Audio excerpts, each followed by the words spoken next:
Assalamualaikum warahmatullahi wabarakatuh. Perkenalkan, nama saya Ahmad Master Jeffrey. Saya NIM 42208. Baiklah, pada kali ini saya akan mempresentasikan materi terkait dengan nasih wa mansukh untuk tugas UTS. Pertama adalah bahasa pokok, pengertian nasih wa mansukh, sejarah nasih wa mansukh, syarat dan rukun nasih wa mansukh, macam-macam dan cara mengatur nasih wa mansukh, contoh nasih wa mansukh, urgensi dan hikmah nasih wa mansukh, nasih dan taksis, hubungan nasih wa mansukh dengan ikhtilaf fil hadis. Itulah apa bahasa pokok yang akan kita bahas pada kali ini. Yang pertama, pengertian dan dalil. Nasih dan mansukh adalah konsep dalam mutafiz Al-Quran yang merujuk pada pengertian atau pembatalan suatu hukum syariat dengan hukum yang berunang Al-Quran dan Sunnah. Nasih adalah secara harfiah berarti menghapus satu yang mengganti dalam konteks syariat. Nasih adalah ayat atau hadis yang datang kemudian untuk menghentikan atau membatalkan hukum yang ada pada ayat atau hadis sebelumnya. Mansukh berarti dihapus dan diganti. Mansukh adalah ayat atau hadis yang hukumnya dibatalkan. Kemudian sejarah nasih wa mansukh. Pada masa awal Islam, para sahabat Rasulullah memahami secara langsung nasih wa mansukh kerana mereka menyaksikan sendiri turunnya wahyu. Setelah wafatnya Nabi Muhammad, ulama besar seperti Imam Syafi'i, Imam Malik, Imam Hanbal boleh mengkodifikasikan dan memutuskan hal yang lebih detail mengenai konsep ini dalam kajian mutafiz dan fikih. Tujuannya adalah untuk membantu umat memahami ayat yang mana masih berlakon dan ayat mana yang masih susah dinasihkan. Dan syarat dan rukun nasih wa mansukh. Syarat dan rukun nasih wa mansukh adalah hukum dari syariat Islam.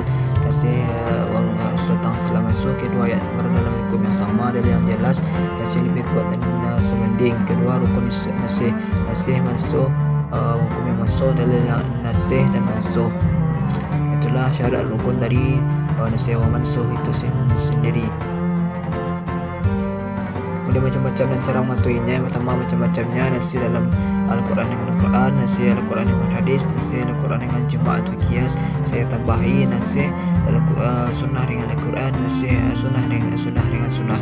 Cara mematuhinya, pertama melalui Al-Quran dan hadis, urutan turunnya wahyu atau sebab nuzul, kemudian dijma' kesepakatan para ulama. Yang keempat adalah penjelasan dari ahli tafsir. Kemudian contoh dari nasih adalah surat Al-Baqarah 140 yang berbunyi kutiba alaikum idza hadara ahadukumul maut in tara khayran al-wasiyah, sampai seterusnya. Ayat ini mewajibkan tentang kedatangan tanda maut jika yang meninggalkan harta banyak, berwasiat itu ibu bapaknya, kaum kerabat secara ma'ruf. Ini adalah kewajiban atas orang-orang yang bertakwa. Ayat ini menjelaskan tentang warisan yang kemudian dinasih atau membatalkannya dalam surah An-Nisa yang berbunyi yusibukumullahu fi auladikum lidzakari mislu hadzal unsayayn. Allah mensyariatkan bagimu tentang pembagian warisan untuk anak-anakmu, yaitu bagian seorang laki-laki sama dengan bagian dua orang perempuan. Dan dalam kasus ini, ayat dalam surah Baqarah tentang wasiat untuk kerabat digantikan dengan ayat dalam surah Nisa yang memberikan ketentuan lebih rinci tentang hukum waris. Maksud ini menunjukkan bahawa wahyu diturunkan memiliki dinamika yang menyesuaikan konteks dan kebutuhan hukum. Kemudian urgensi dan hikmah nasih wa mansukh. Yang pertama adalah urgensinya memahami dinamika hukum Islam, kemudian mendalami konteks Al-Quran, kemudian pendidikan bagi umat Islam, kemudian menunjukkan kehebatan Allah Subhanahu wa taala. Hikmahnya adalah kemudahan dan keleluasan dalam syariah, mengajarkan ketaatan, menghindarkan kesalahpahaman dan memudahkan pengamalan hukum syariat Islam itu sendiri. Itulah dari urgensi dan hikmah nasih wa mansukh. Kemudian kita masuk nasih adalah taksis. Nasih adalah semacam kata berarti kita ketahui dalam penghapus. Nasih adalah istilah untuk hukum yang datang kemudian menghapusnya atau menggantinya hukum yang sebelumnya ditetapkan. Taksis adalah pengkhususan. Taksis adalah pengkhususan atau pembatasan dari ketentuan umum yang terdapat atau pembatasan dari ketentuan umum yang terdapat dalam dalil. Dalam hal ini dalil umum atau am tetap berlaku, tapi pengecualiannya untuk pengkhususan. Kemudian adalah hubungan nasih dan taksis dengan ikhtilaf hadis. Kalau nasih ketika terjadi ikhtilaf hadis, beberapa disebutkan tempat bertentangan satu sama lain dalam beberapa kasus, konflik tersebut diselesaikan dengan prinsip nasih wa mansukh. Kemudian contoh kelisian dalam nasih wa mansukh adalah membahas penghapusan hukum tertentu dalam Al-Quran atau sunnah oleh ayat hadis yang datang setelahnya, seperti perubahan aturan mengenai arah kiblat. Itulah kita jadi ikhtilaf hadis.